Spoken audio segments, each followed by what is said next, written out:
Today I have in a watch that I've actually recently covered on the channel, a different version of it at least. There was two models floating around the Toronto area, and the second one has just arrived here the other day, and I find it a little bit cooler than the other for one particular reason especially. So I thought, why not do a quick unboxing today just to show you the watch, and I also have a little announcement for anybody that's going to the Montreal timepiece show regarding this watch as well. So let's get to it and check it out.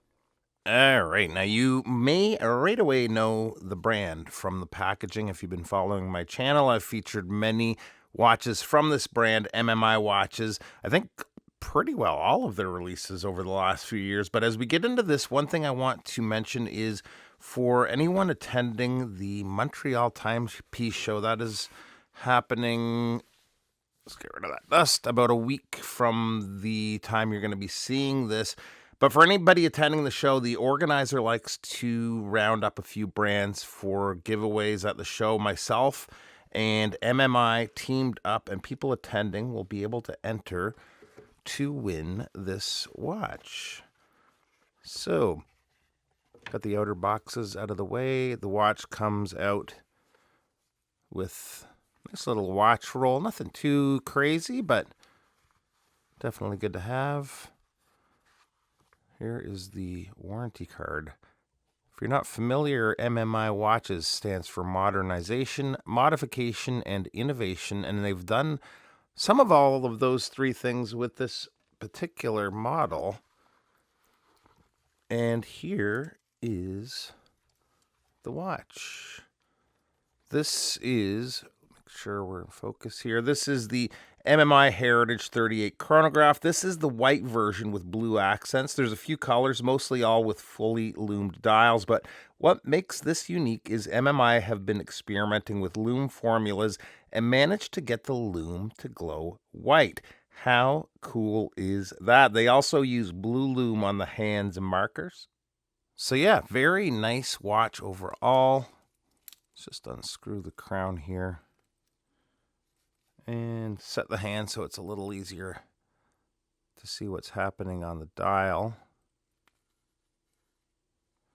Let's get the chronograph going here too while we're at it. But pretty traditional style chronograph other than the lume and their rotadate complication that they use on quite a few of their models. Big fan of the beads of rice bracelet too.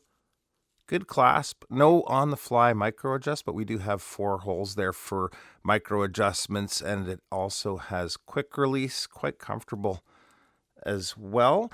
As far as specs go, I'll link my video below to get all the details on the watch. We looked at the blue model in that one, but as far as the basic specs go, the watch comes in at a case width of 38.5 millimeters.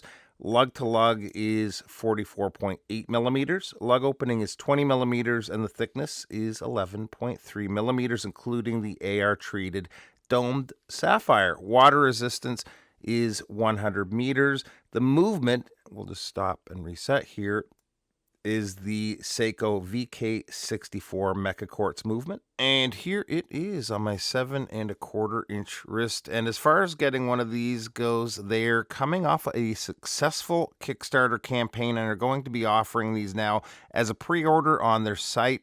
Price is slightly higher, I think $10 higher, but they'll be starting at $389 USD from May 25th to the 31st of May, and eventually working their way up to full retail at $499. Delivery is expected for August. Link to where you can find these will be below. Appreciate you taking a few minutes to stop by, and we'll see you real soon. Bye-bye.